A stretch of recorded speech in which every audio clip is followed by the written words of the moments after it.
Welcome to CNN 10, World News Explained. My name is Carl Azus. Thank you for watching. The United Nations Security Council, which is responsible for maintaining peace and security throughout the world, has responded to a recent nuclear bomb test by North Korea. The 15-member council unanimously approved new sanctions, economic punishments on the country. The idea is that by hurting North Korea's economy, these sanctions will pressure the communist nation to consider giving up its nuclear and missile programs, which the UN considers illegal. North Korea believes these weapons will deter anyone from wanting to attack the nation and help its government stay in power. Economic sanctions have not stopped North Korea in the past, but the new ones, which were drawn up by the U.S., have some new goals. They include stopping other countries from doing certain types of business with North Korea, banning the country from selling its textiles overseas, and limiting the amount of oil that North Korea can import. The U.S. originally wanted to ban all international shipments of oil to North Korea, but it had to revise the sanctions to be less severe out of concerns that Russia or China, a North Korean ally, would have vetoed them and kept the measures from getting passed.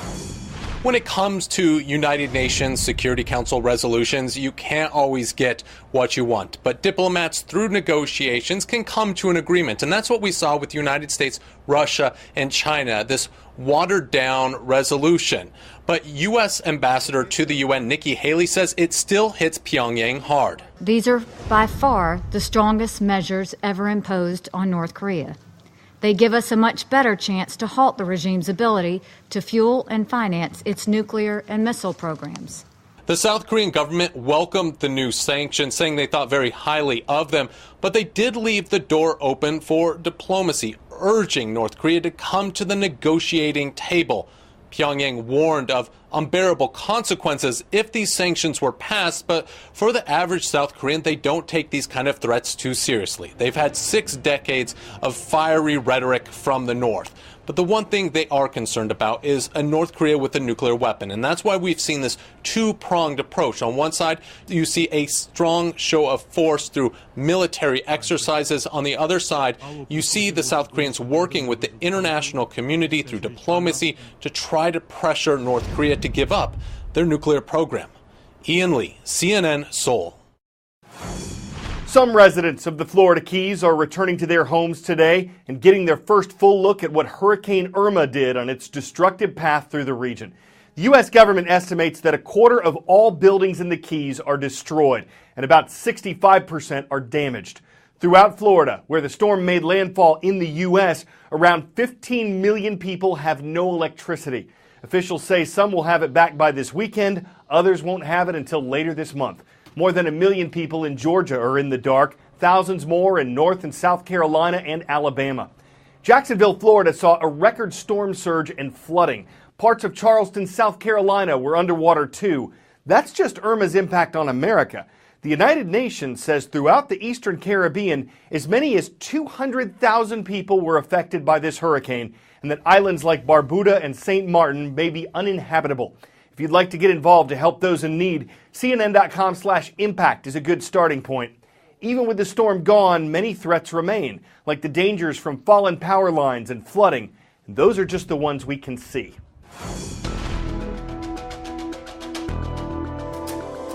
You eat it, you breathe it, it could save your life. But if you're not careful, it might also kill you. There are some 100,000 known species of mold that come in a range of colours. They can be found in the air and on many surfaces. Technically a fungus, mold is neither a plant nor an animal. The ancient Egyptians used to put mouldy bread on infected wounds. And in 1928, Alexander Fleming discovered that a strain of mold could make penicillin. His discovery gave rise to antibiotics, which revolutionized medicine and saved millions. Many popular cheeses are made with mold. But there's a dark side to delicious, miraculous mold. It has been linked to respiratory illnesses, including asthma, which can lead to death if severe enough. It thrives in damp, warm, and humid conditions. It reproduces and spreads rapidly by making microscopic seed-like pods called spores. Usually, these airborne pods are harmless. You have some on your clothing right now, in fact. But prolonged exposure to great volumes of the stuff can increase your chances of developing adverse reactions, including headaches, respiratory issues, eye and skin irritation. All it needs to grow is a bit of moisture and some nutrients. A leaky roof or a flood could provide the moisture. Then all it takes is some wallpaper or even dust to feed the spores so they can grow into massive colonies that spread even further. It's almost impossible to remove all mould from your home, but it can be controlled. Mould needs moisture to grow, so your house should be kept as dry as possible. Carpets or upholstery that have been soaked should be thrown away. And any mould should be carefully removed with cleaning products. But be sure to remove all of it, as even dead mould is a risk.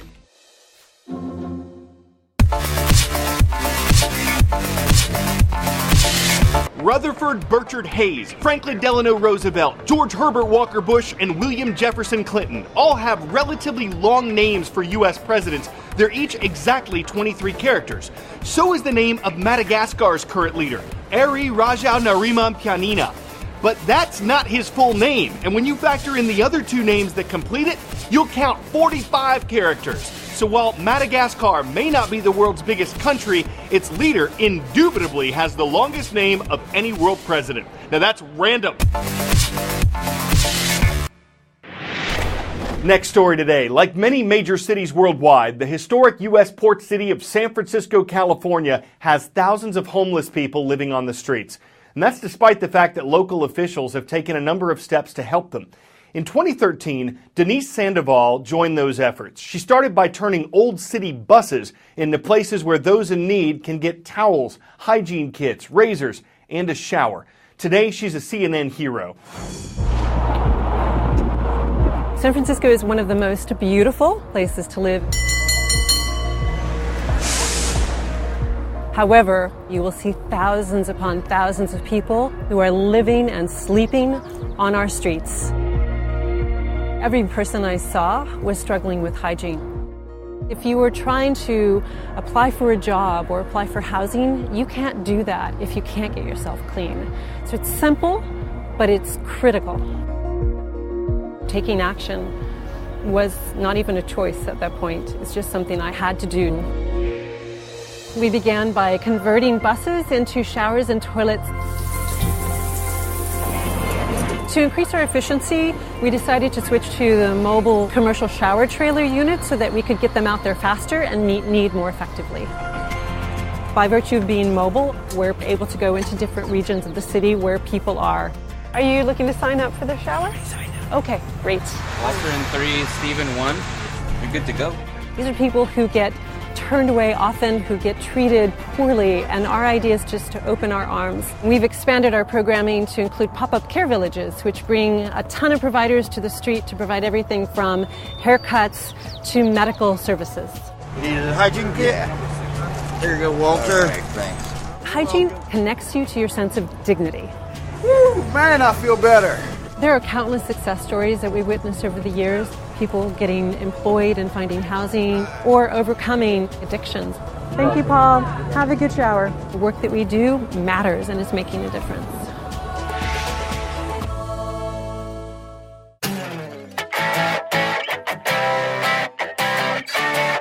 For 10 out of 10, an unforgettable wedding proposal, not necessarily a good one.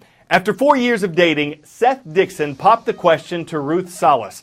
But on a bridge over water in Kansas City, Missouri, oops. Ruth said she heard the plunk of the ring in the water. It's not a prank. The ring's gone. And though they didn't find it, even with the help of 30 close friends, Ruth's hoping Seth will propose again sometime. At least the idea has a nice ring to it. But he'll probably have to keep her wedding a while as he saves up for the next golden opportunity. We propose a different venue next time, though if he doesn't alter the plan, they will have come full circle. Does CNN 10 want to see you back tomorrow? I do! I'm Carl Azuz.